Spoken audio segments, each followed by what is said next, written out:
And we are live. What's up, guys? Thank you for joining us for another Sunday live stream. And today we have a special guest. Now, you're wondering, who is this good-looking Indian man with this masculine, rugged beard in front of you? This is IndianPE.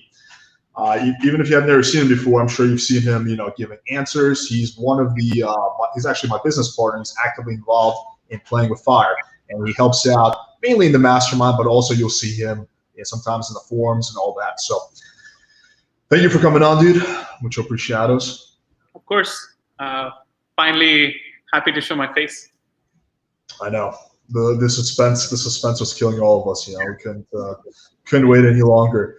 So all right, man. So just quick. I think if you guys want to get a really detailed background about IndianPE and this whole story, we actually have a video. We're going to link that in the description below, where we did an hour-and-a-half interview. So I don't want to crack into everything there, but just give a quick 2-minute synopsis. Yeah, of course. I was born in India. Grew up in a very middle-class family. It's the same old Indian dream. So back when I was there, I was like, yeah, I wanna move to America. Like, I watched a lot of American movies, and I was like, yeah, living on the streets, Slumdog Millionaire. Slumdog Millionaire, yes. Yeah. And I was like, yeah, fuck yeah, I'm gonna move to America. And then I was still a virgin. I was a virgin until 26. The way I lost my virginity was I banged a chick who had a boyfriend, and I stole her away from the boyfriend, and then I banged her in my car. This was like 3 years ago exactly, in Vegas in August. My mentors were Gabriel and you, of course, and there were 2 more guys who actually helped me get really good at this. And well, I wasn't really your mentor at the time. We didn't know each other back then. It was, or were you actually following PWF at that point? No, I don't think so. Yeah, back then I would say Gabriel Gray. Gabriel Gray was a big mentor of mine, and with his help is how I lost my virginity. He's from surgical pickup. So he was there in the last panel you guys had, right? And yeah, after that, slowly I got into text game, online dating. Just used to help with PWF mastermind members just for free to begin with, and eventually, obviously, Alex caught the eye. Like, he was like, "Yeah, you're helping a lot of members." So he made me his business partner, and so here we are. Yeah, I outsourced my business partner from America to India. Welcome to Texas. Like a good corporate American. Okay, man. Yeah, just to quickly jump into this a little bit. So the way you described it, everything sounds pretty smooth. But in reality, you were following RSD for a long time. Like, you told me you used to pull chicks all the time, but you never closed. So you get into all these weird situations in Vegas where you would pull chicks and you guys would just be stuck on the couch. And then, because you would do the after party pull, nothing would happen. Yeah. So I was, back when I first moved to Vegas, I decided to do RSD immersion. After lots of watching RSD Tyler, RSD Julian videos, which gave me lots of advice which would never ever work. And then always I used to pull in platonic frame. And then once we go home, I used to just try to get the close without building any sexual tension. And it always used to just never work out. And I got a couple of blowjobs which were half-assed because the girl really didn't feel that sexual attraction. Then eventually I started going on dates, and that's how I learned how to build sexual tension. And it was a massive relief, because for over a year I had just circle jerked around RSD and just never really had good advice to go with until I found my mentors. So how long was it from the time that you got into game to the time that you lost your virginity? I would say 8 months. Damn. Exactly 8 months. You said you lost your virginity when you were 26? 26, yes. I thought you were into game when you were 21, 22, or no? No, never. So I thought I was just going to get arranged marriage to a fatty I've never met in my life, get 2 kids, send them to school, and help them get a 9-to-5 job, just like any Indian lifestyle ever. What was the ultimate catalyst for you to break out of this Indian bean path? Let's call it.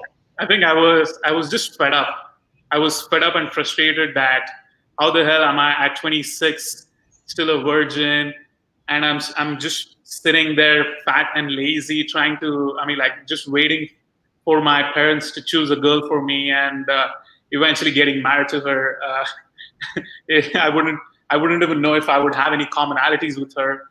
And then I was like just watching prank videos, and then I came across RSD. But like back then, like that was the only advice I was getting. So I was just trying out. Like I was going out every weekend for sure, like 3 to 4 times a week back in St. Louis when I was living there.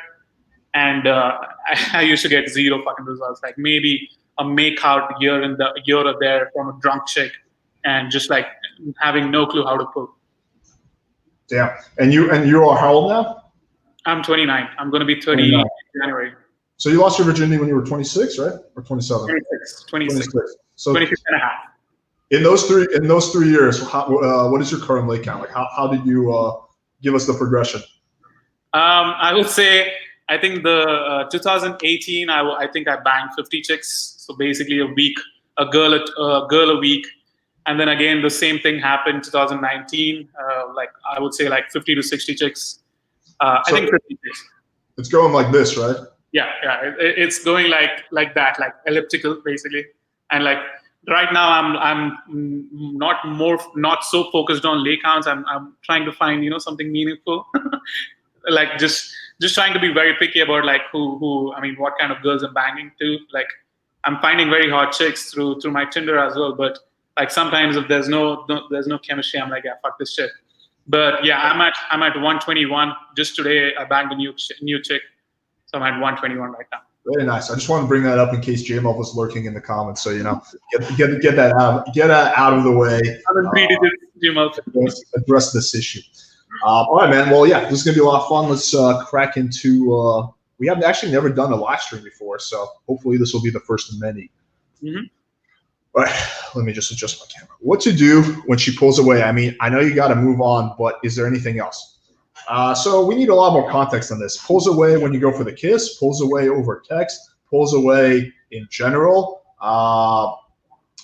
Yeah, give a lot more context because it really depends. Like when you go to kiss a girl and she pulls away, I would probably just not make a big deal out of it and then try again a little bit later.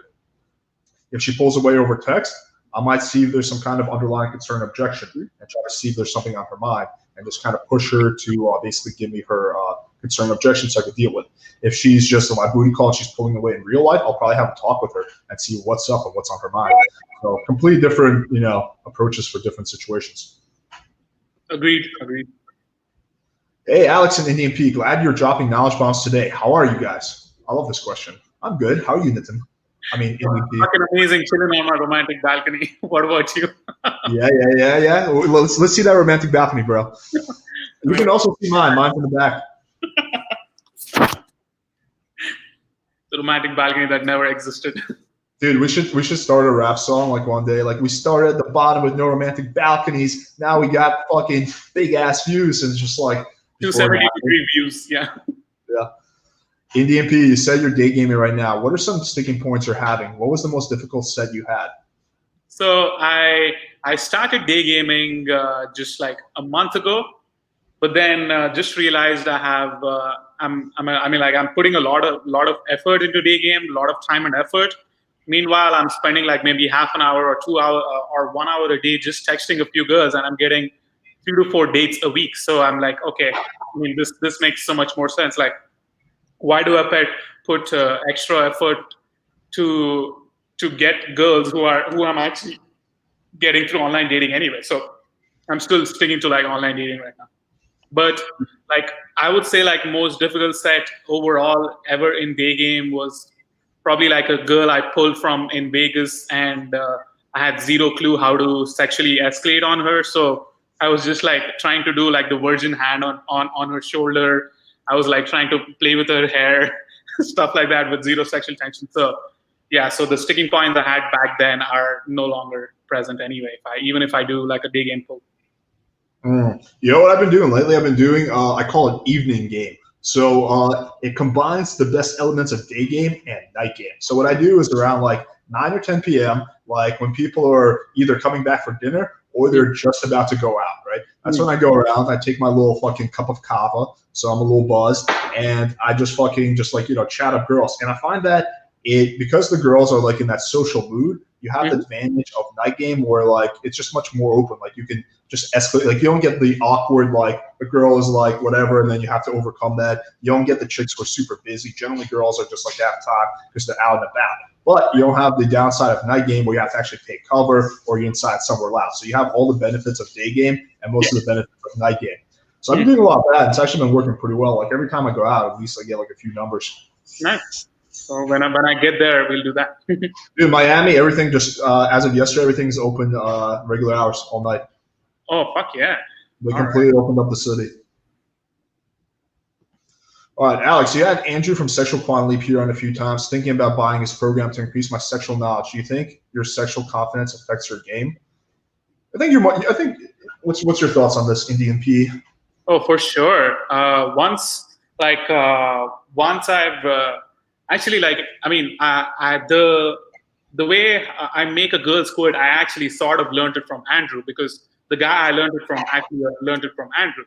And like, if you like, most girls actually believe that they cannot squirt at all. You could literally like uptalk your skills. You can BHP yourself sexually, saying that you can make any girl squirt. And the confidence itself, like if you can say that, like the girl with utter confidence, the girl is gonna be like very bought into, like wanting to fuck you. And then of course, like if you have like a good personality going on, good vibe going on, like it's very easy to like build that confidence. And from out of that, like you can build a rotation very easy.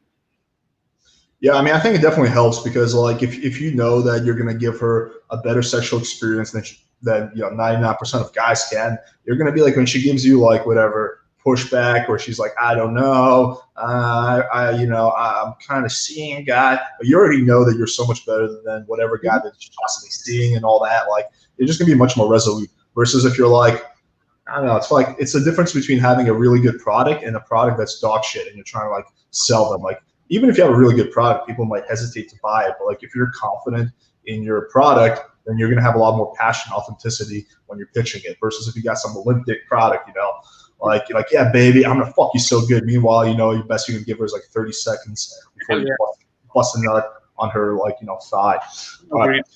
IndianPE, does some family know about you gaming? What do you think they will say if they see you now? Is it a good idea to hide your game from family, even though you love them? So me and you disagree on this, but all right, let's hear your perspective.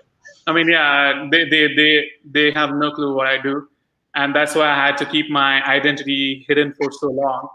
And like at this point, I mean, like I just like I feel like if it comes out, it comes out, because I mean, I've been trying to hide it for too long. So yeah, like it's a good idea as long as like you feel like I mean, like if they know, they would probably feel hurt, or like they would think, oh my God, how did I mean, how did this guy grow up to be something like this, because it's so frowned upon.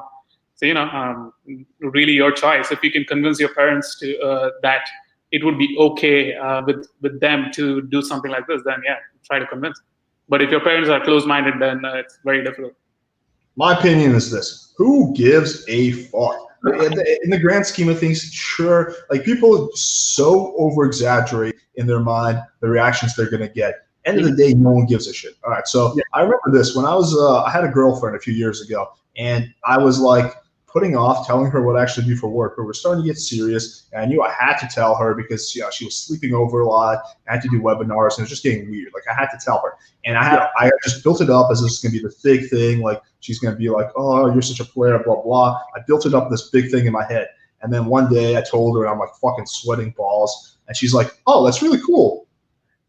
And I'm like, really? She's like, yeah, I'd love to do a webinar with you. I was like, what? So end of the day, no one gives a shit. I remember when I was in high school, like I used to smoke a lot of weed, and to me, the idea if my parents found out I smoked weed, they would kill me. I thought it was going to be like, because my parents, are pretty anti-drug. They're like old school Russian whatever parents, and they were like, I thought it was going to be end of the world. Dude, nowadays, my mom's like, hey, what are you doing tonight? Like, I don't know, I think I'm going to smoke a little weed and then maybe watch a movie. She's like, oh, cool, yeah. She's like, I haven't smoked. Like, it just, no one gives a shit. Like, at the end of the day, like, if you, like, after a while, your parents will just fall into your frame. and basically just embrace. Like, what are they gonna do? Just own their child because he likes to talk to girls? Like, that's just not gonna happen. Yeah, agreed. Alex, where do you get your matcha? How does it affect your libido? Maca, you mean, not matcha. Matcha is a green tea. Maca, I get it on Amazon. Honestly, for me, I don't really feel a noticeable effect in my libido. I know Jamal swears by it, and I know other people for whom it's a game changer, but for me, I don't notice any difference. What about you? Do you feel a difference with maca? I literally did maca today. Like, I took my first maca pill ever, and my body was on fire. Like, it was like hot. I felt hot, but really? I don't think it was any different for me to, I mean, and libido wise, because like I took that maca so that I feel hornier, but I was regularly horny, and then like the second time I didn't feel like banging anyway. So I've been taking maca consistently every single day for like 2 months now, and I don't really notice the difference. I just take it for the overall health benefits. I take that. I take ashwagandha. I take a whole bunch of shit, but yeah, I feel like supplements don't really have, like, supplements are not going to give you like it's not like taking Cialis or something like that. Like, drugs are going to be a lot more potent than vitamins. Vitamins are more subtle. Agreed. All right. When you're escalating towards sex, do you guys do kinky stuff for the first round? When you tie girls up, do you use shibari or normal restraints? Well, I mean, yeah, I do. Like, if the girl is into it, like the whole tying up stuff, I used to do it, not anymore, because I want to make it seem like she's going to earn it, because like her being tied up is an experience she's only going to get like with guys like us or with me. And like most of the girls I've ever banged, in like 120 girls, most of them they have never experienced being tied up. So I make it seem like, oh, it's going to be something she would need to earn it, or like it comes over time basically. So I don't do it anymore. Like the first time I just like make them squirt and that's it, so that like they just come back for more. But then I have those bed restraints on the bed all the time, so they will see it. They're like, I'm curious about these. What are these, or stuff like that. And then they're like, yeah, they're bed restraints. I'm going to use it on them on you next time. Things like that. But I won't do shibari or etc. There's just too much too quickly. That's probably doable only like if there's a lot of trust, because like yeah, I think a good amount of girls would not even agree to be tied up the first time. They just don't trust you enough yet. I mean, sure, you could talk them into it, but yeah, I'm the exact same way. Like, it's something like it depends on the girl. Like, if I could tell the girl's down with some kinky shit, I'll definitely go a few steps higher. But most of the time, it's just pretty standard. Like, I choke her, slap her ass a little bit. I suck on her titties, and like it's only after a few sessions that like we start talking about this kind of stuff, and then we kind of like amp it up. Like one of the girls I'm hooking up with now, we're doing like fucking all these like role play fantasies. A big one that we've been getting into is I don't know if I told you this, is a sleeping girl / burglar fantasy. So she's like in my bed laying down, and then I'm like a burglar who comes in. Yeah, and I just start having sex with her, and then like she's like, "What are you doing? I don't know you." I'm like, "It's all a dream. It's all a dream." Now, obviously, this is only something you do with a consensual partner. Just want to clarify that. But yeah. So, but I don't think I could have ever talked her into doing something like that the first time. Yeah, for sure. IndianPE, your deepfakes have you wearing stylish clothes. Can you explain the psychology why most girls prefer guys with average bodies with nice clothes than guys with great bodies that dress bad? Okay. So it's pretty easy. Like, if you have like a really fucking good body, first things first, like the girls are going to be like, wait, is this guy fake? Wait, is this guy even real? How do I know you're a catfish, etc.? So it's so much more like a fucking uphill battle to even like try to get it across. Like, hey, I'm actually a real dude. But like if guys are like average looking, etc., it's like, okay, well, this guy is relatable. That's why my first deepfake picture is like of a guy holding an ice cream cone. So it's like he's so relatable. And also at the same time, like sometimes, like all of these jag dudes, they only match with like 9 to 10, 9s and 10s who actually have like high confidence, because these girls actually feel a little insecure that wait, this guy is too real for me. He's too good for me. How the hell is he planning to meet me up? I don't know. I personally disagree with this premise. I think that they're both girls like stylish guys, and girls like guys with great bodies. And I don't think it's true that girls prefer guys with average body and nice clothes. If anything, I would say girls prefer guys with great bodies, not as long as they're not just too bad, like as long as it's like average-ish versus guys with average bodies and nice clothes.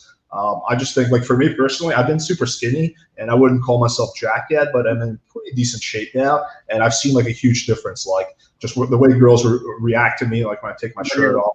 Like, it's just, like, a lot less LMR. Like, I just take my shirt off, and I'm just like, abs. Like, oh, my God.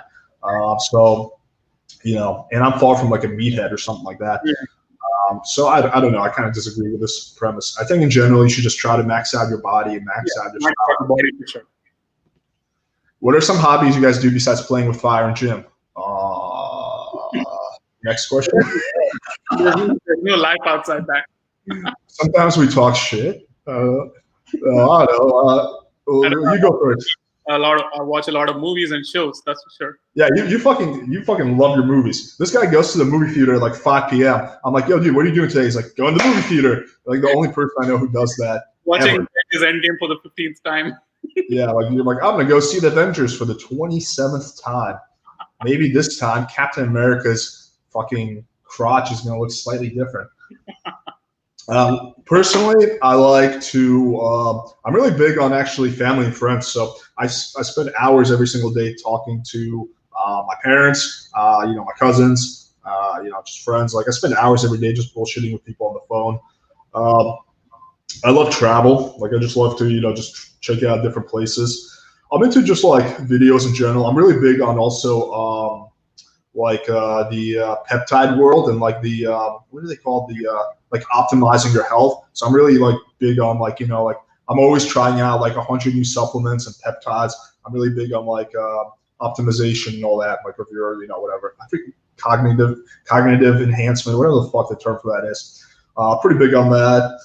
What else do I like to do? Well, it's not that long of a list. Game of Thrones. I love Game of Thrones. I'm a giant Game of Thrones nerd. I have a Game of Thrones tattoo. I named my dog Rhaegar. I mean, I've reread the books like 20 times, so that's really my life. Pussy, playing with fire, nerdy Game of Thrones shit. The trifecta.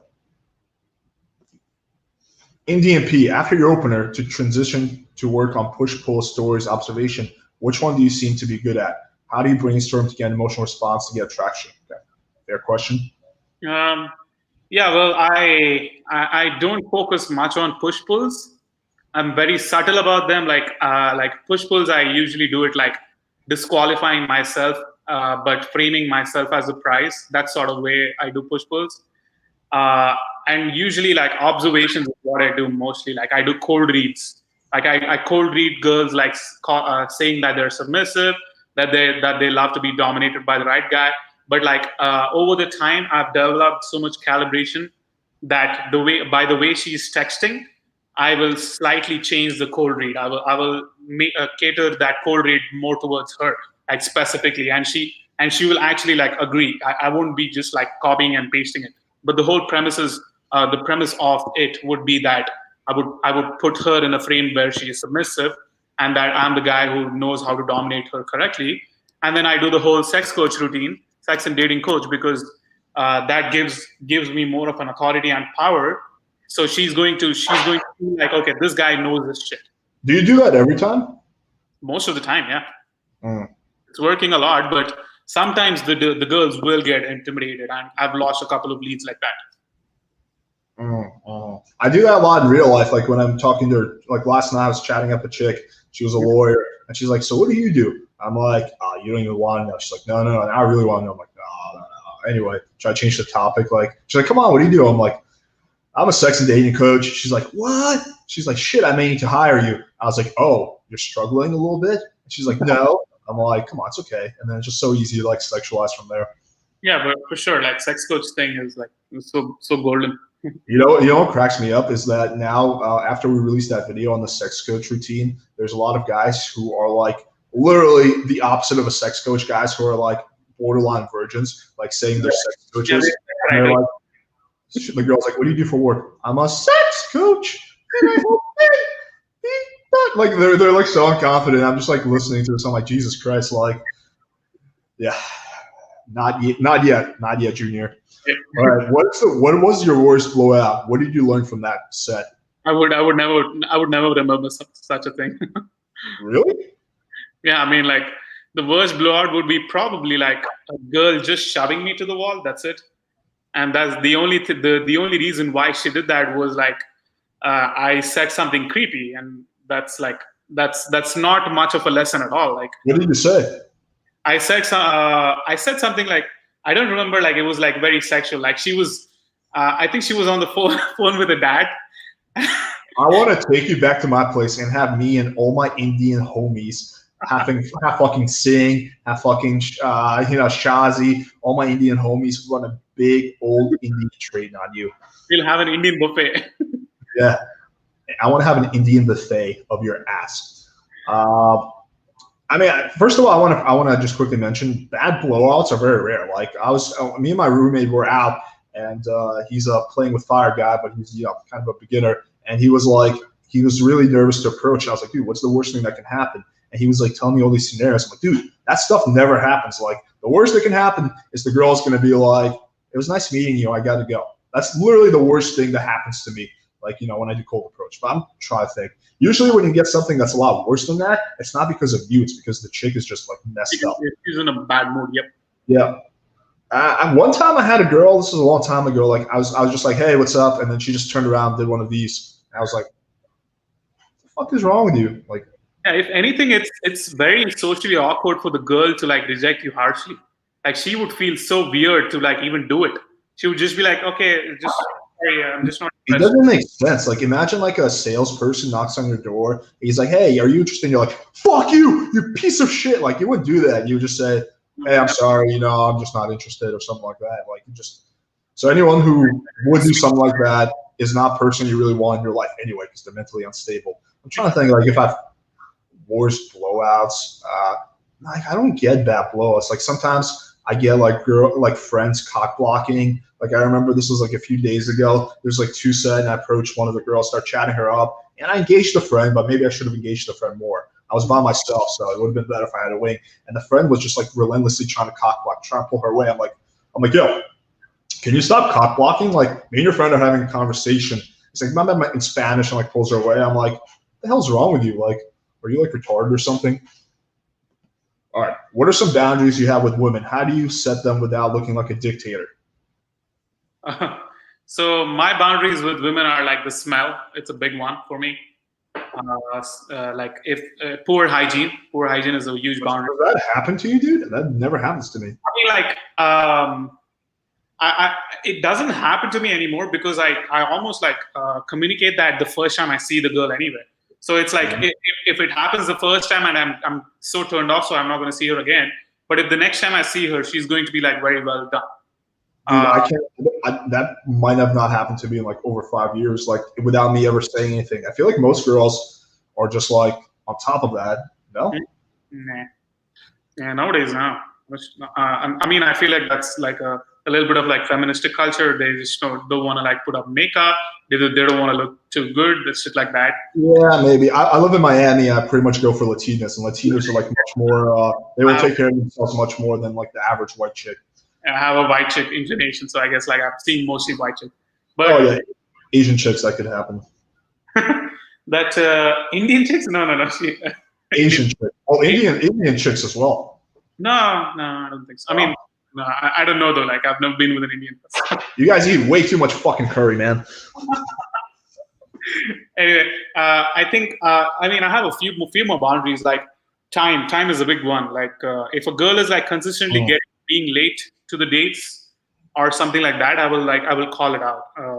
Yeah. Like, I will be like, don't do this again. Honestly, just don't enjoy it.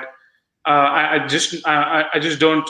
I mean, like I'm not comfortable with this, with you disrespecting my time or something like that.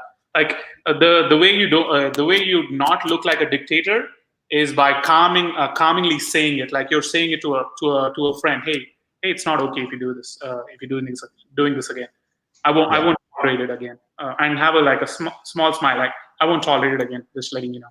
That's it. If you say that, then she's going to like take it and she's going to be even more attractive because you're a guy with boundaries, and she cannot walk all over you. The two ways that I do it is it's very rare that I have to enforce a boundary like that. Very rare, at least maybe with new chicks, but it's very rare that happens with like girls who I'm seeing. Like most of them just like and respect me. But I would say like I would do it in with a little humor sometimes. I'd be like, "You're tardy. Next time that happens, I swear to God, I'm gonna bend you over and slap that ass so hard you're not gonna walk." And like there's a little smirk on my face. But she knows that, and she's like, "Oh my God, I'm so sorry. I won't be late again. But can you just thank me?" Yeah. Another way I'll do it is I'll tell stories about other chicks who did something that. So like I'll be like, "Yeah, like a pet peeve of mine is just like, I remember I had a date a few weeks ago and this chick was on her phone the whole time, and that's like such a big pet peeve of mine. So I'll do it in the third person, but it kind of reminds the girl like, hey, he doesn't like that, right?"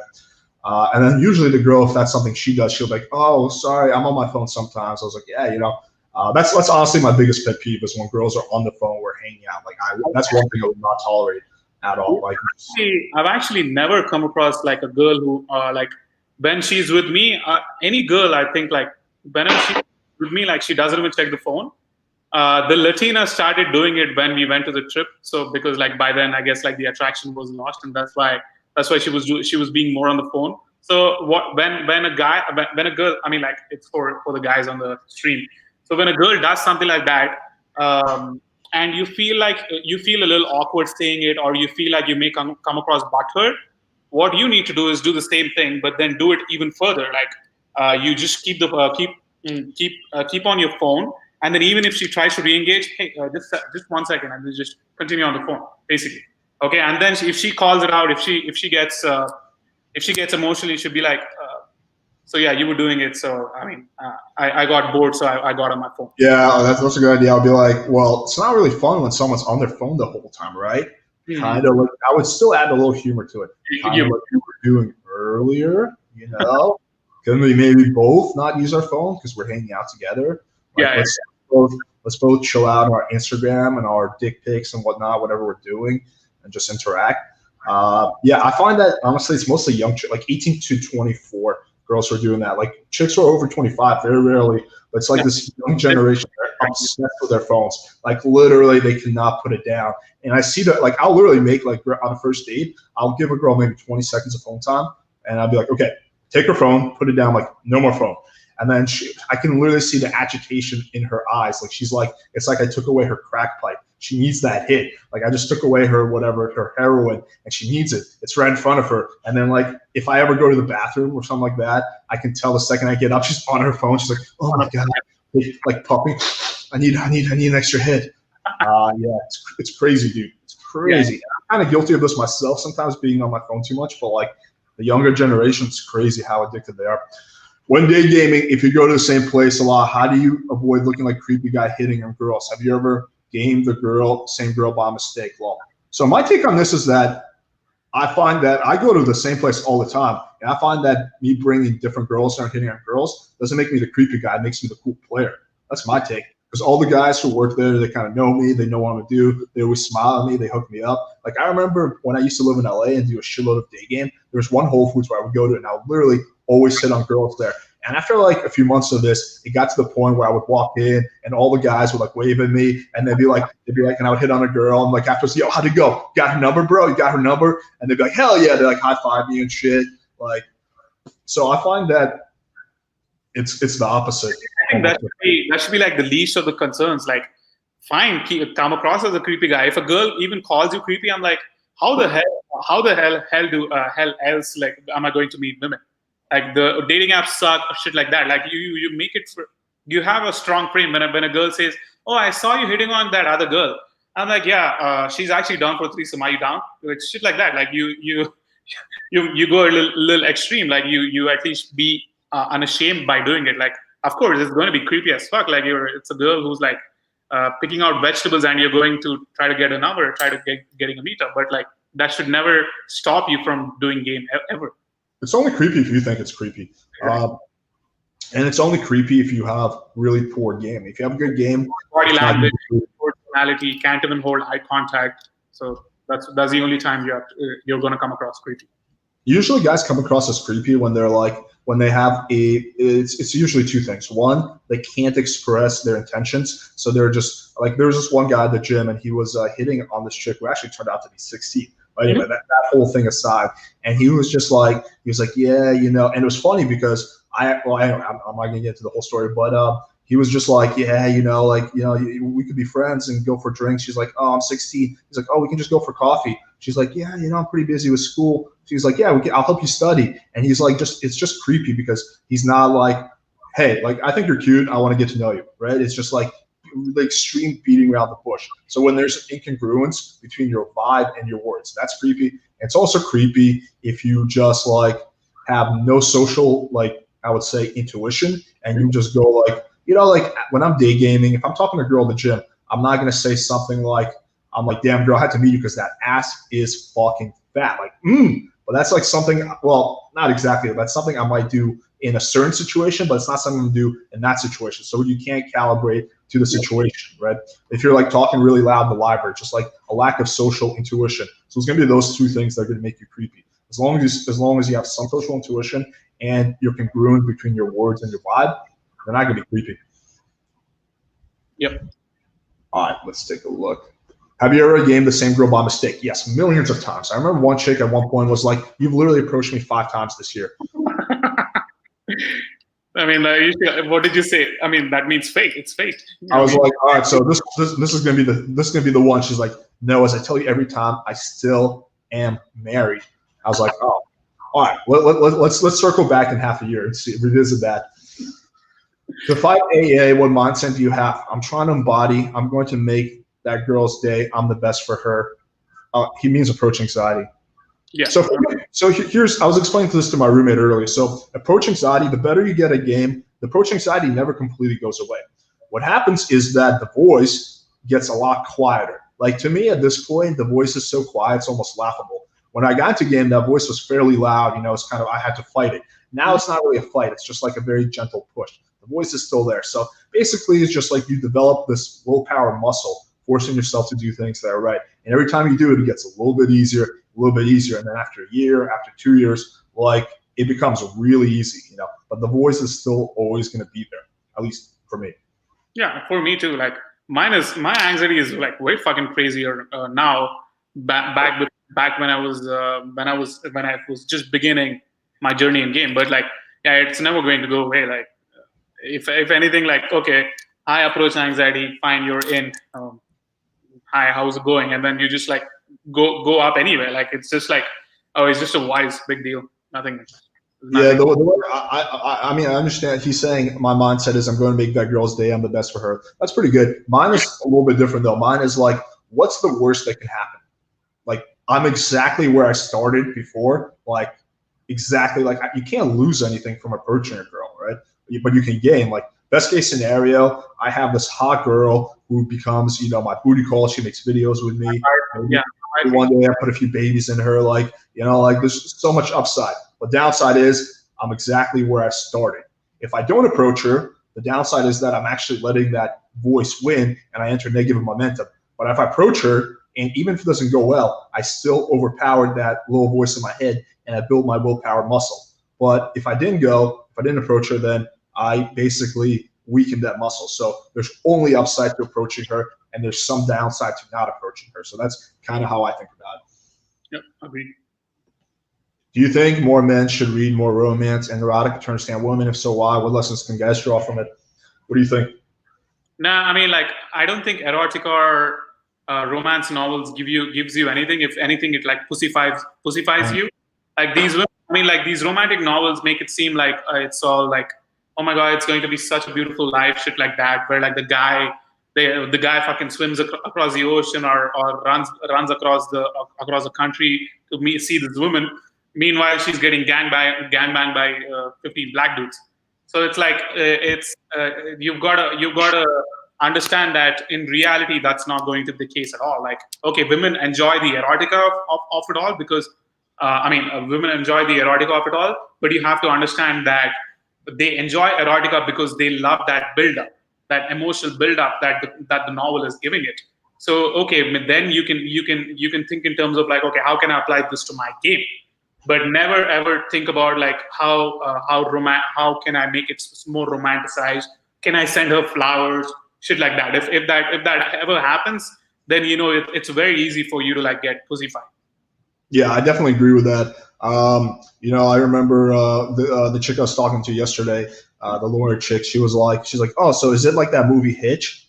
And I was like, well, hang on a second. Let's analyze that movie. So, what's his name? Will Smith tells the fat guy to creep on the not even so hot chick, but whatever, on that chick, follow her around, figure out what she's into, and then put on a front and pretend like he's into all those things in order to press her. Like, how weird is that? And the girl's like, yeah, that is kind of weird. I'm like, yeah, like, no, that's pretty much the opposite of what I teach. I think it's much better to read biographies of successful people, read Arnold Schwarzenegger's biography, read Elon Musk's biography, not so much directly for game, but just motivate you and show you what you can accomplish with willpower. Reading 50 Shades of Grey is those two videos in IndianPE, or go through my videos like how do I mean, fortunately for you guys, there's more than ample videos on the PWF channel at this point. So yeah, lots to watch. Exactly. EST, I read that far where you opened the girl, called her boyfriend a beta provider. The girl didn't respect him. What advice would you give him if he gets a mod like that again? How can he get respect? Good question. So in order to get respect, when he's being disrespectful, he needs to walk away. That's the only way he can get respect, because he's willing to walk away, and he's willing to walk away. That means, what does that communicate? That does communicate that if I can get you, I can get a hotter chick just like this. Okay, like it might not be true, but just by the fact that you're walking away when she's disrespecting you, then she's going to get like, wow, this guy just walked away just because I did a small thing like this. Okay, well, fuck, I wish I did not do it. I wanna try to get him back. So that's how like the respect is gained back. If like the girl doesn't even see you as like a fucking man. Yeah. In order to get respect from women, you need to have self-respect. If you don't respect yourself, women are not going to, at least most women are not going to respect you either. It's so rare that I have to actually enforce the boundaries, but it's very rare that a chick like makes me, because like there's just like this element of respect. Like, yeah. And it's, again, like if you watch the way I interact with my girls, it's so the opposite of serious. All I do is literally fuck around, grab their titties, and like run around, shit like that. So, but there's still, despite me being super goofy, there's still that underlying respect, because the girl knows that I won't put up with shit and that I will have no problems walking away. Right? You need to have this willingness to walk away if shit gets bad. That shouldn't be your first option. The first option is obviously talk about it, call it out. But if you don't have that willingness to walk away, it's like showing up to a gunfight with like a fucking dildo. You're not going to be able to do much. Exactly. Agreed. Can you explain why having some beta traits is a good thing? I remember Pierre talking about how the alpha chimp would get the girls, rape him, how our females will leave him for the second. Huh? I don't think it's good to have. Well, it depends how you define beta traits, but I don't see the benefit of having any beta traits. Call a beta trait, by the way. Like, so maybe beta trait, is he talking about like someone being a nerd or something like that? Is that a beta trait? If anything, for me, it's like a strength. Because when I talk about like nerdy shit, I show so much passion, and the girl is going to be attracted because I'm not ashamed by it. Like, even if you have weaknesses, the best thing you should do is like, okay, fine, like just my Indian accent. Indian accent is like fucking very beta, because what do they hear when they're hearing my accent? They're like, oh, this guy sits in front of the computer, he wears a flannel shirt, wears glasses, has a darky whatever smile, etc. But then I show that I have those qualities, but I'm still a badass. Mm-hmm. Yeah, I mean, I think that there's a lot of confusion about alpha and beta traits. Like for example, I think a lot of guys would think that expressing your feelings is beta, but it's not. It's actually alpha. Like telling a girl how you feel, it's not beta. Like being a decent person and just being for example, like if one of my booty calls needs a ride, I'll give her a ride. It doesn't make me beta. Like that's not a beta action.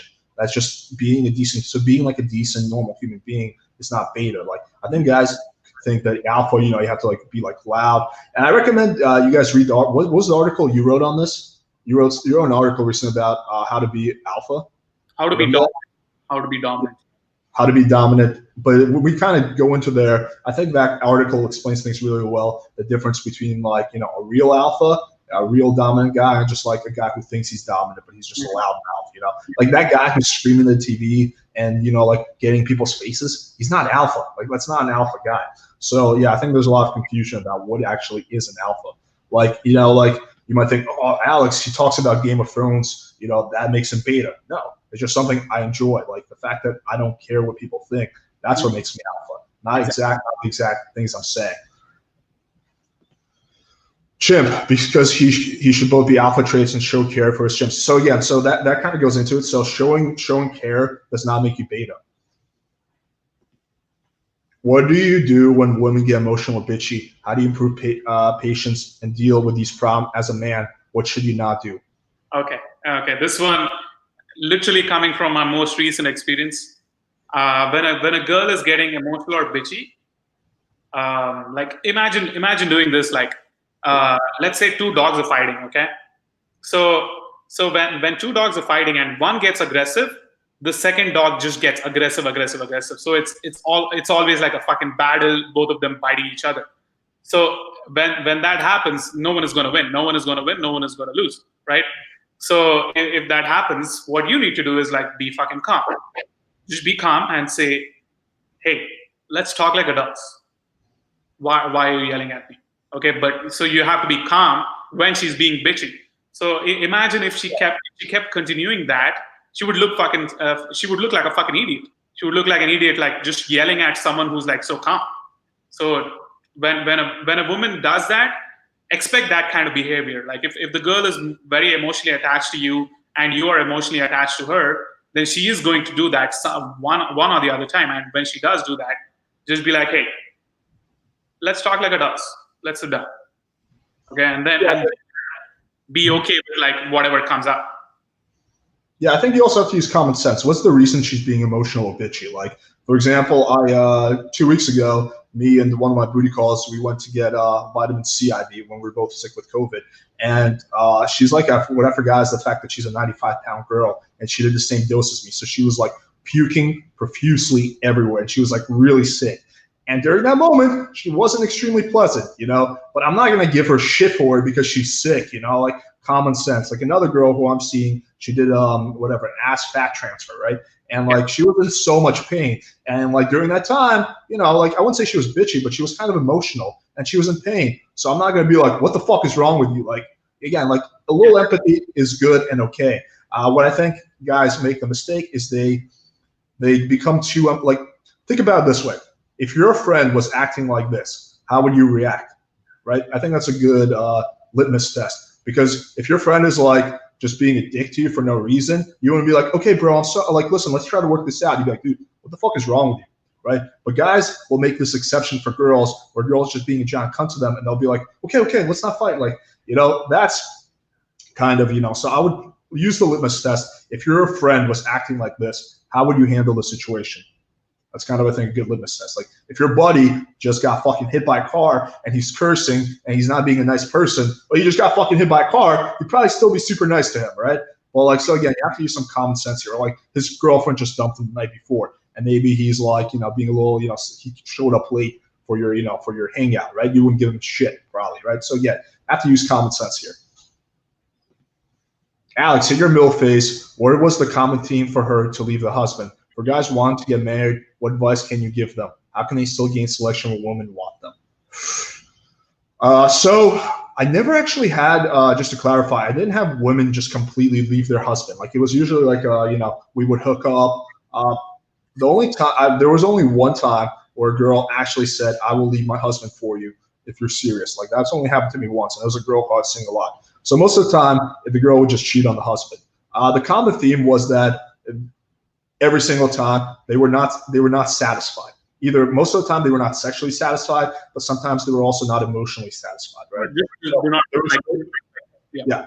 Every girl who I hooked up with who was cheating, or at least that I can think of right now, was dissatisfied with her partner for one reason or another. And sometimes it was multiple reasons. Like I remember I had this, I wrote an LR about this. I had this like hot, you know, MILF, and she drove like an hour to my place. She rolled up in a fucking Maserati, right? Like like super hot. You know, I got to actually drive that car. That was mad fun. But anyway, so she came over, and then banged, and we're talking, and I'm like, so like I don't know, somehow her husband came up, and she starts telling me about her husband. He's like, yeah, he's a multimillionaire. He does this. I'm like, he sounds like a pretty cool guy. Like, he sounds, honestly, like, let me see a picture of him. He's like jacked and shit. I'm like, he sounds honestly cooler than me. Like, I'll be honest with you. She's like, yeah, but it's not all, fucking roses. I was like, why? She's like, well, he doesn't fuck me. He has me follow this weird diet and then piss on me and piss on him. That's the only thing that gets him off. So I have to follow this strict diet and piss on him like twice a week. And then he can tell by the pee if I was following the diet or not. She's like, and I just want to eat normal food, but he has to eat like fucking, I don't know, asparagus and shit like that. And that's the only thing. And I haven't been fucked in such a long time. Like, okay, clearly dissatisfied. For the second part of the question, for guys who want to get married, what advice can you give? 100% get a prenup, without a doubt. You just want to take the financial aspect of it out of the equation. How can they still gain selection? I think the biggest thing if you get married, two big things. One, pick your partner very carefully. So any girl you're considering should be hot. That shouldn't be the factor, like, oh, why married her? She was hot. No, that should go without saying. Is she kind? Is she loyal? Is she reliable? What kind of upbringing did she have? Like, does she have any emotional issues? Like, that's the stuff you have to look for. Like, what is her personality like? Like, one universal thing, I've had this 4 girlfriends in my life, and one thing amongst all my girlfriends is that one of them was a white blonde, one was a big titty Latina, but the one universal theme, one was a Persian. The one universal theme is that they're all really sweet, really loyal, and really nice. Like, you can't meet any one of those girls and not think they're just a good person, right? So again, so that's the thing you have to look for. The second thing is never stop. Don't make your purpose the woman. So this is a mistake a lot of guys make when they get married. They make the purpose the woman, right? And then they just stop. As soon as you do that, she's going to start losing respect. So you still need to have a purpose that's not her. Could be your business, could be your whatever, one of your hobbies, but there needs to be something. And also, like just because you're married doesn't mean you spend every waking moment together. Like, you need to keep some of your life separate. Like, you should be like, hey, I'm going to be working in my office, or yeah, I'm gonna go out with the guys, or go out with the guys. Like, have your own life separate from her, because like the more time you spend together, the more she's going to get sick of you, and the more she gets like emotionally like trying to trigger you and shit. Basically, that's what's going to happen. Because I mean, like, I did not know that before, and like past recent experience, I understood everything. Yeah, that's a whole rabbit hole we can go down. But yeah, you just have to, again, like, you have to have a purpose that's not her. You have to have a life that does not offer. That doesn't mean you should invite her into your life. Like, every girl who I start dating, she gets into my YouTube, usually, or sometimes behind the scenes. So like, I get them involved in my life, but I also do things that are not with them. Like, I have my friends that I go out with, have my purpose. That's not just her. All right. Tips on gaming chicks as a retail worker. I work in a liquor store and want to pull some customers. Lol. Yeah, it's a good place. Here's my take. I would just say, when you see a girl, just kind of low key feel out the situation, right? Just like say feeler types of things. So you can just say like, oh, big party tonight, and she'd be like, haha, just having a few drinks. I'm like, you didn't invite me? Like, just kind of feel it out and see how she responds to that, because that's not something that can get you fired, right? Like, you don't want to say like, hey, you're hot, give me your number. Like, that could get you in trouble with your boss. You're like, oh, you didn't invite me, because then you can just say, oh, I was making a joke. See how she responds to that. If she bites on that, then you can take it farther. But I would just recommend just feeling out the situation. Just having a few lines that you use as feelers. Also get out of the whole client and customer frame as quickly as possible. Mm-hmm. You should almost make it seem like I'm just working because I'm helping out a friend.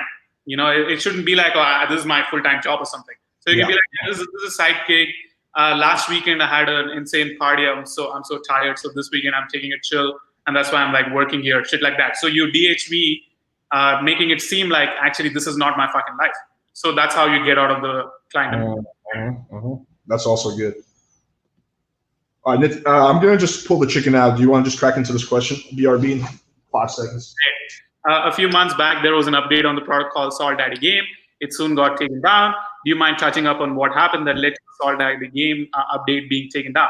Well, the seating arrangement the CEO found out that we were, and he was not happy that we are using the name, using their website.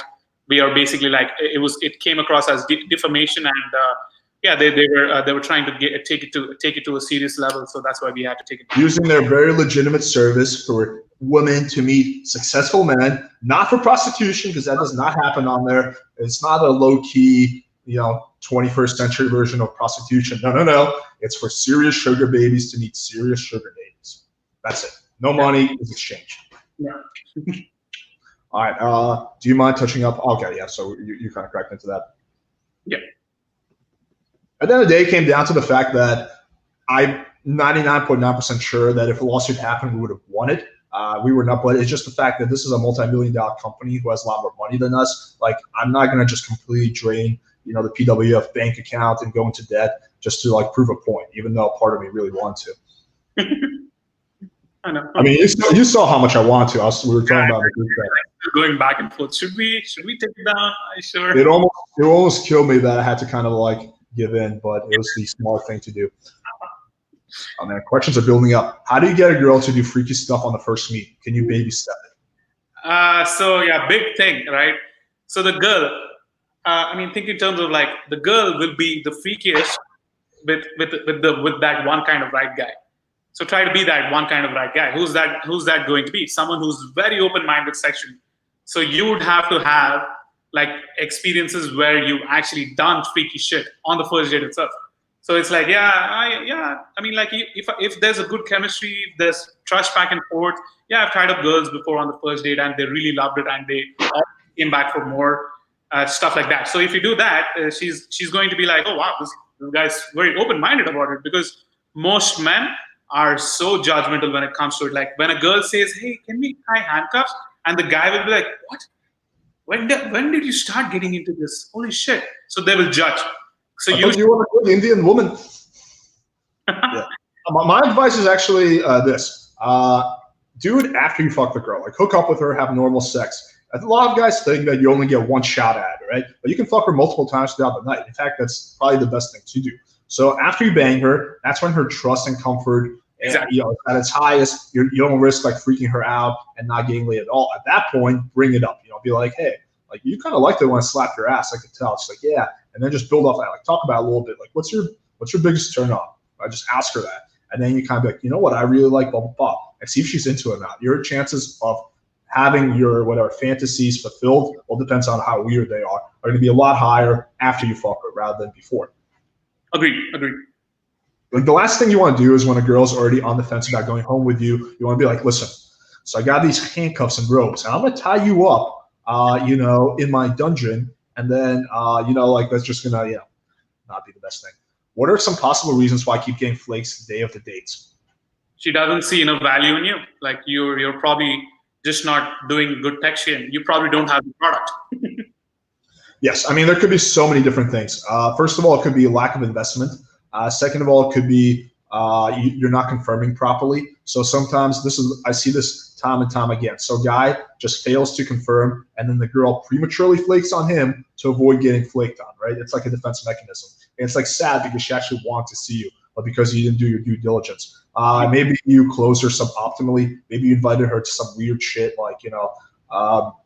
I'm not gonna say his name, and this guy, you know who I'm talking about. This guy in the mastermind. I actually really like this guy, but he recently had a date where he invited a chick to do shrooms with him in the park, and that's a date that a lot of chicks will flake on, because doing shrooms with a stranger is a pretty big fucking commitment. That's much more of a commitment than just having a drink, right? So it could be the type of date. It could be so many different reasons. So I think you have to really just evaluate the situation. Feel free to make a post in the forums. If you're in the mastermind, even better. And just show some examples and we can analyze it some more. Exactly. Thoughts on Seal Chen from Chen City? Trader? Sorry, my Tourette's is acting up. I never saw him game in person. I never met him, but I heard really good things. My roommate did a boot camp with him. I heard he's really good with Daygame. Yeah, he's a solid guy. From what I saw, I was with him in Budapest. I saw him very, very fewly, but I remember he was pulling, a decent amount of girls from Daygame. That's his thing, Daygame. Well, he had one really funny story, kind of sad also. I don't know if you heard this one, but so he had a date. Took this chick to that famous whatever club in Budapest, right? But it was like before it got crazy, around 6 or 7 o'clock. All right, dude. So they're sitting at a table, everything is going good. Then the bouncer just comes up and says to the girl in Hungarian, "Is he bothering you?" And the girl's like, "No, we're on a date." And then the other bouncer comes over, and they literally just separate physically her from the girl. Right? They're on a date. It's not a random chick you met there. And then Seal is like, "Hey, like we're actually talking." And they're just like body push him out. And then they say to the girl, so they completely separate him from her. And then they say to the girl, "Yeah, this guy's here all the time. He always picks up girls. You don't want to be with a guy like that. Blah blah blah blah blah blah blah." And then to him, they're like, "You got a problem? You got a problem?" And then eventually they wind up actually kicking him out of the bar. And the girl's inside, and they're like, "Yeah, blah blah blah. This guy, you don't want to have anything to do with him." Just like relentless fucking cock blocking. So I would give him mad props for putting up with something like that. I would have just flipped out, dude. I would have flipped the fuck out. But I think the reason they cock block him so much more is because he's Asian. Like in Hungary, like, dude, I even had in Prague the bartenders try to cock block me, and because I'm American. Like they were like, I don't know if I told you the story, but there was also one time where me, BJ, and two girls, we're at the bar, and they served everyone. They served the girls. They will not serve me and BJ, and they just purposely keep ignoring me. I'm like, dude, you're actually ignoring me. He's like, "No, I'm busy." And I'm like, "Okay, so you served every single person, and you did a second round, but you won't take my money." He's like, "I'm busy. I'll get to you when I can." And just purposely just trying so hard to cock block. It's ridiculous. I posted 3 questions on the chat earlier. Looks like they got deleted. What the fuck? We didn't delete a single question. Just repost again. How do you handle the sarcastic meme queen type of girls on Tinder? The girls barely text back, have sarcastic, intentionally bad photos. Thanks. Probably they're time wasters, I would say. Like if you're not even trying to put in effort, then just, hey, if you're not interested, just let me know and I'll stop trying. I skip them. I don't bother. If a chick is being a low investment time waster, I'm not gonna invest energy. I was talking to my roommate about this a few days ago, and I was explaining to him this. I think it's a pretty good thing. So there's, let's say, 3 categories of girls: low investment, medium investment, high investment. Mm-hmm. 80 to 90% of your success will come from the high investment girls. You're going to get some from the medium investment, low investment, once in a blue moon, maybe, right? So you want to really focus on the girls who are just down, like your hot leads. And, when you have time, then you can focus on your medium leads. But exactly. What most guys do is almost the opposite. They focus most of their energy trying to turn around the low probability leads and almost neglect the high probability leads. So, yeah. I think my question got deleted, but how have the deepfakes worked out for you guys? Can you share some stories? No, we answered this question, I believe, didn't we? Sort of, not really. I mean, not really. Okay. For me, it has been working beautifully. Like last 3 weeks, I've been on like 10 dates. 10 dates. I've closed 6 new girls in this month. Just 6 new girls. 2 are in my rotation right now, and yeah. Like you sent me a picture of the Russian girl. Like this chick was fucking stunning hot. I was low key jealous when you sent me that picture. I was like, motherfucking Indian stealing my Russian woman. I wish she was older though. She was like 19. So 19-year-old chicks, you can't really like do much. You first of all not at all related. 19. She's already she's on her way out. You gotta find yourself a nice 18-year-old. I got my photos back, but I actually haven't implemented it. I've just simply been way too busy with other stuff. I haven't even literally for the past month, I had COVID, and then I kind of had a Lyme flare up. So I've just been really just working and hanging out with my regular chicks. I haven't gone any new dates, but I am going to introduce those pictures in the very near future, and I'm sure I'm going to crush it. And just like no one has called me out, just letting you guys know, like no one has called me out that I look different at all. Like they expect because I mean it doesn't have any shirtless pictures, so I'm not all blatantly lying. It's just like, okay, I just have a good style. That's what my deepfakes show. Good style, good quality pictures, and then they see me in person. I'm just wearing a nice button-up, white pants, and they think I have like a good style. And then I show confidence, game, boom, closing. Yeah, I'm gonna share something slightly personal. I remember it was like 5 years ago when I was getting into game. I was like, well, what if I, because when girls ask you for dick pics, like, why does it have to be my dick? what if I find a way bigger dick than mine and send fake dick pics? And so this was not the best day ever, but I spent like, solid 10 minutes just looking up juicy fucking schlongs. I'm like, you know what? White guy, possibly could be me. Definitely not me. Maybe, me after I get the penis enhancing surgery. Like, let's try this shit out. And dude, like, I must have sent that fake dick pic at this point to close to 100 girls, 50 to 100. Never once have I ever gotten called out. I send a real dick pic, and I've never gotten a negative response ever. So I'm happy not faking my dick. Were you trying to humble brag that you have a big cock? What are you trying to say? Can I say that you have a bigger dick than me? It's just a very good angle. Like, it's just very good angle. Yes, very fisheye angle. I should try sending a picture of like a fucking Indian dick to these girls. Like, how funny would that be? They're like, wait, what? That's you? Like, yeah, my dick is, I tan my dick every day, so it's a little darker. Sometimes like to paint it black. Spray tan. Yeah, like, it's for, supporting the movement, Black Lives Matter, so I painted my dick black. Yeah. What does IndianPE mean? Indian pussy eater. I mean, we're going through all these questions in order. So if there's, I do not believe we're missing any questions. Like, we haven't deleted a single question. We're just going through them in chronological order.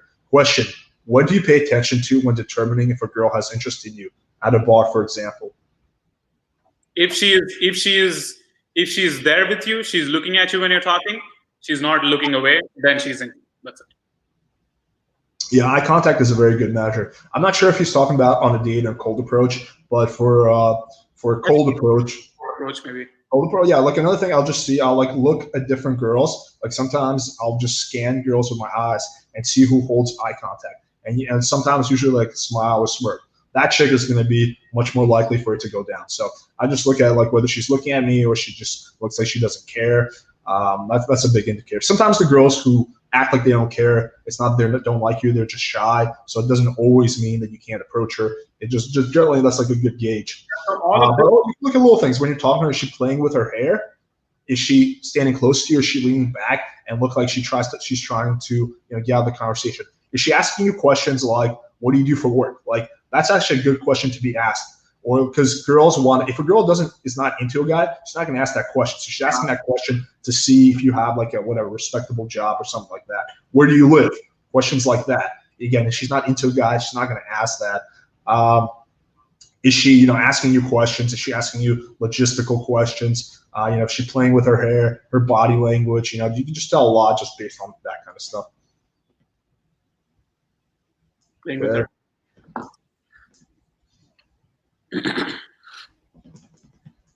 Question: what is general strategy for using a wingman when going out? I have a buddy who's smooth with women, and I want to ask him to be my wingman. And general strategy should be that,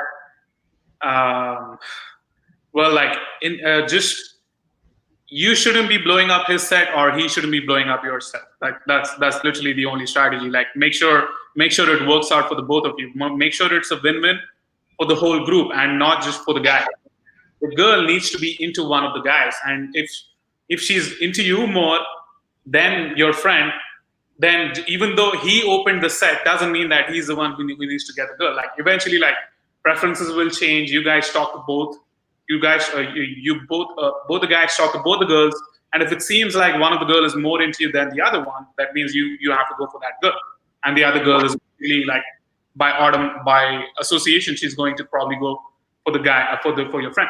So just make sure that you don't blow up the set just by being possessive. Oh, bro, I opened her, so I get to make the choice. Like, how the hell, like, the girl doesn't get to make a choice, Yeah, I think it's good to have also good communication with your wingman, because like me personally, like, I know guys who hate it, like, if they open the 2 set and they don't want the other person to come in, they want to run the set themselves. Like, me personally, like, I don't give a shit. Like, you can come into my set, like, I can easily handle that situation. So I think a lot of it just depends on the person. Like, me and you have gone out many times. We've never once fucking had a disagreement because we're just we kind of know what the other person likes. And also, it helps that we're into completely different types of girls. You like tall blondes. I like, short, big booty Latinas, right? So that makes it very easy in those situations. It's good to have, like, you want to go out with someone who has, like, a different type than you, because then, like, it's just so easy. I'm becoming more of a fan of Latinas now, so. Stay the fuck away from my Latinas, dude. Stay the fuck away from my big booty mommy. 5'3", big booty, skinny Latina is coming over, so it's gonna be fun. Yeah. All right, I'm gonna hide in the closet. All right, let's do one or two more questions, and then we're getting on for now. My neck is starting to cramp up a little bit. Did AMS ever hit you back about coming on? Do you ever watch his videos, Alex? He did not, which is unfortunate because I would love to have him on. Coach Kyle is coming on next Sunday's live stream, so that's going to be exciting. And then we have a special guest the week after that. But AMS, no. So if any of you guys are, I love his videos. He's amazing. Yeah, AMS is great. Yeah, and if any of you guys know him or just you watch his videos, just comment. Get his attention. Like, hey man, you should come on the PWF live stream. I think it's going to be a good one. And I think it's going to be particularly good because me and him, we actually disagree on quite a few things. Like, he's a lot more red pill than I am. So it's going to be fun to just kind of really, like, I'm not going to fucking, like, provoke him, but to, like, really get him to explain his mindsets and see, for example, they hold up, when he's talking to a guy who also knows game but has a different approach to it. Do I watch his videos? No, not really. Yeah, I mean, I'm not a big fan of, like, the whole single camera thing. Like, yo, you guys got to fucking have. Yeah, I don't know. I don't really watch his videos. I've seen enough to kind of know what he's about, though. I watch his videos, and like after the whatever my recent breakup or whatever, like, it helped a lot. The mindsets to get back, which I had like almost earlier in the year, AMS helped me, like, watching his videos. Interesting. Yeah, I'll definitely prepare by watching a lot of his videos if he agrees to come on. So yeah, guys, help me make it happen. Like, I would love to have that happen. I think it's gonna be a really good interview. Also, I want to get fucking Todd Valentine on the channel. So if any of you guys know him or whatever you're on, tell him to come on the PWF channel. I invited him on several times as well. He's playing a little hard to get. Not cool, Todd. Not cool. All right, question. Let's make this like one or two more. Question: are there certain exceptions for any of the strategies you teach regarding very young females, 8 to 21-ish? Some of the things you mentioned feel out of place to say to an 18-year-old. I mean. So, like, I feel like a big thing for these 18 to 21-year-olds, like, they have no fucking clue what they like. Okay, so these girls just could be into, like, really small things. Like, they could just be into, like, like having a good party, like you being social. You have, like, a social lifestyle. That's all it is.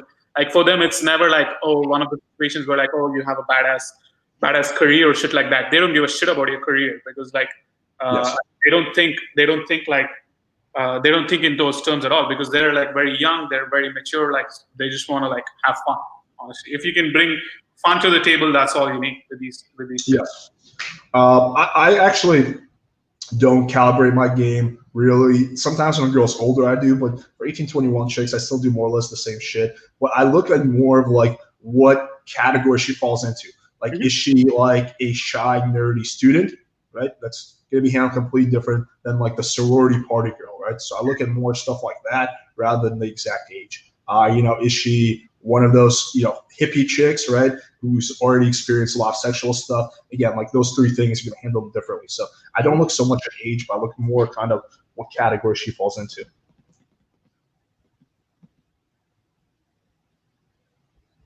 Okay. How do you reply to girls on dating apps who message you that they're looking for love and marriage or long-term relationship from the app? I mean, at first I make it seem like ridiculous.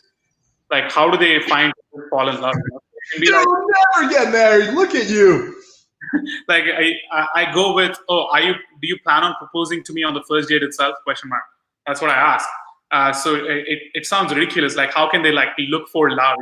You can't just fall in love. So it's just that they want to feel secure that you would be okay with it being long term. So you can be like, so you can reply saying something like, I'm open-minded to the idea. Totally depends on the right girl and the chemistry. That's it. Yeah. Basically, I think the thing with that is, I think it's a spectrum. So most chicks, they're not just like, I'm only down for a long-term relationship and marriage. It's a spectrum. That's kind of what they want. But for the right guy, they're much more inclined to have a booty call type of thing. And, it just depends on the guy also. So it's a spectrum, right?